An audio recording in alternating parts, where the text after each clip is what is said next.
I met a gypsy.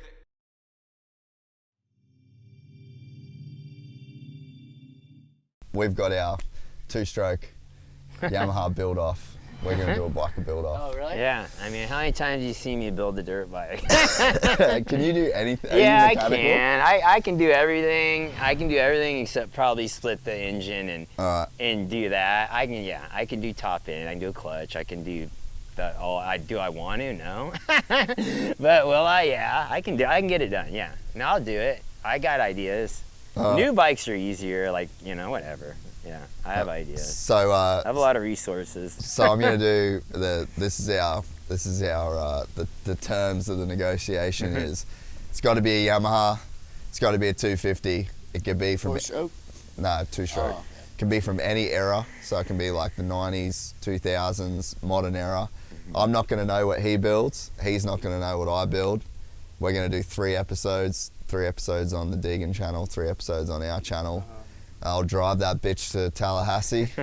We'll ride each other's bikes. You can you pick the winner. Yeah. you ride our bikes. Or you and, do I mean, how would you pick I don't know how we'll pick the winner. Maybe it's a vote online thing or something. But you guys will bury me. No, listen. The bikes have to have the same number and no one can know. But you're doing an episodes, huh? Yeah. So what if you build up, yeah. Oh, Maybe it's a panel of guys. Maybe it's Moto panel, like we'll think of who that is. It's a panel of like a couple Moto, like a Moto OGs that have been in the game forever. We'll put something together, but yeah, I think it'd be pretty cool to do. Yeah. I love doing bike builds. It's like one of my favorite things. So Yamaha 250 is pretty iconic. There's been some dope Australians that have rode Yamaha 250s, so maybe there's some inspiration there. Yeah. We have. Dude, I've kept all his old championship two-stroke bikes. Yeah, so roll out a championship bike. I love collecting old stuff. I love collecting moto history. Yeah. Yeah, I love it. Like, I have so many old bikes I've kept. All my Jesse James bikes I still have those. All those things were so sick. Yeah, those Honda 250s. I still have all that stuff, dude. Dude, maybe you have to call Jesse and get some inspo. Have him help me do up a bike. Yeah, that would be sick. But I'm gonna have to go pretty hard because obviously this thing's gonna get built out of the Star.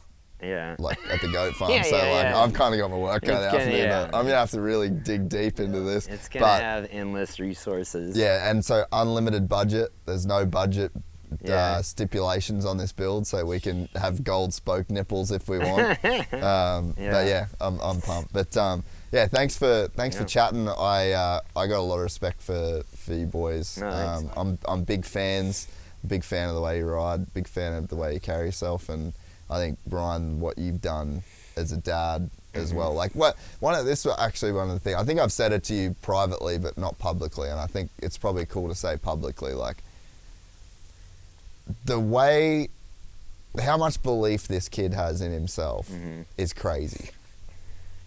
But that has to come from the family, and that's bred from an environment that lets you think that. Like, at no point have you ever shut him down and been like, nah, bro, that's stupid, don't think like that, or you can't do that. Like, it seems like that's just not a word that's been in your vocabulary. And I think that one thing that you guys have that other people don't have is money. To the level, there's not a lot of people that have this level behind them, right?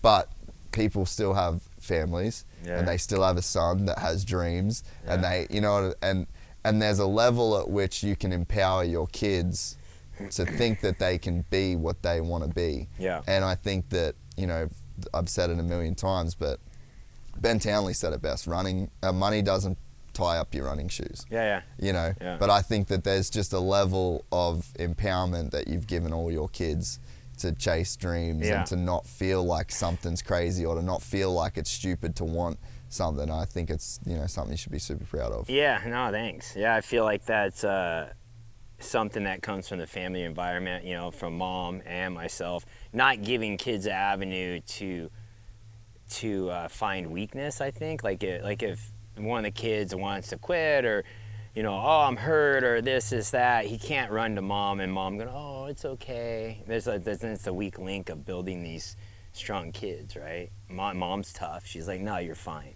You know, like, okay, like, Hayden, shut up. it's like, it's helped a lot, you know, because you get the one, if there's anywhere the kids can run to find that weakness, I think they will, you know, and I just think overall our family environment's been pretty united on our where we're headed, our goals. Yeah. You know, and like I said, Marisa was with me when I went through the hardest times of, you know, starting racing dirt bikes to starting freestyle motocross, guinea pig of all the tricks, multiple broken bones, you know, multiple surgeries and near-death experiences, and been through all that, you know. So, you know, raising the kids in this environment, it's a tough environment, you know, and I think it's bred tough kids, but I think it's a good thing because they're more prepared for life, you know. Life's not easy, dude. It just isn't. Like, it's just, and even if you have money, you can choose to have life with or without money. Either way, it's going to be hard. Yeah. You know what I'm no, saying? I agree. Either way, I don't care what people say. Either way, it's hard. So, but anyway, it's a good family environment that's strong, goal-orientated. We always have our goals. You know, we all know where we're headed, and I think that's a big thing for kids. I think you have to have a direction with them. And if you don't raise them, someone else will, and you get what you get, you know?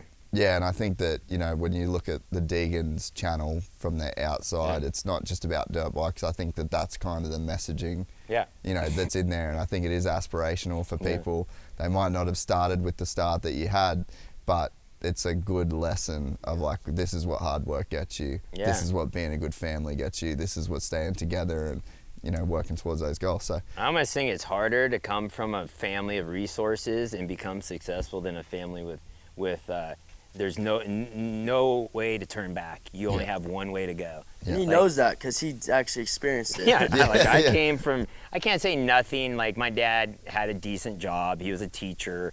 You know, my mom left at a young age, so my dad raised me. But, you know, he raised on a blue-collar salary, like a modest salary. You know, it was enough that we could get one dirt bike a year. You know, I had to earn my first dirt bike, but with the paper route and other things. But we had one dirt bike. At the end of that year, we sold that dirt bike to get another one.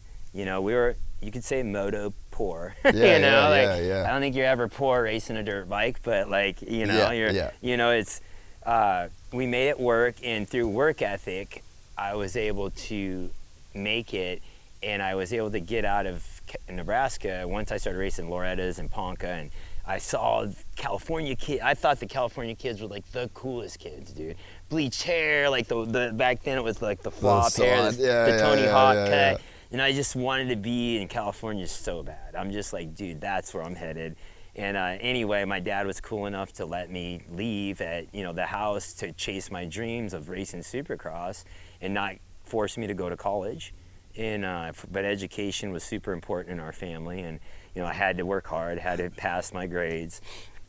Anyway, I feel like that taught me a lot. But yeah, my dad taught me how to work hard, basically, and I still talk to my dad all the time. And but either way, I think that key. My point with that is, I had no turning back. Yeah. Like, I didn't, like, if I came back. It's easy when you've got nowhere else to go. I have one decision to make. Yeah. I'm freaking making it. Like, I am not going back to Nebraska. Like, I am going to California, slept on my buddy's floor, had no money, had my dirt bike, and literally had enough money to buy some food. And then I just hustled and figured out. I raced amateur, I was a privateer pro, so I'd do all the money races, go win $1,000 here, $500 this weekend, and that was my money to live. But it was enough to know I ain't turning back, dude. I ain't going back. And so I had one decision to make. Yeah. As a kid that's raised in this environment, you have a lot of decisions. Yeah, do whatever you want. What do I want to do? And what are you going to do? Kick your kid out? No, it's shit. life, right? Like, you ain't doing shit. Again, you're going to help your kid no matter what, right? Unless they're total dipshits, you know, disrespectful, right? But even then, you're still, it's still blood, right? Yeah. And at the end of the day, it's so cool to see, like, saying Hayden or, you know, Haley or even Hudson, they have goals. We set those goals. They got to work towards them and achieve them, you know? And I feel like it doesn't matter if you have money or don't have money. You set that standard, and it's the standard, you know? We're excited to announce the launch of our new membership site, gypsytales.com, packed with exclusive content and perks that you won't find anywhere else. This is your chance to become a part of the Gypsy Gang. And as a special bonus, if you sign up to an annual membership, you'll be entered into the draw to win our custom-built TC125. Gypsy Gang.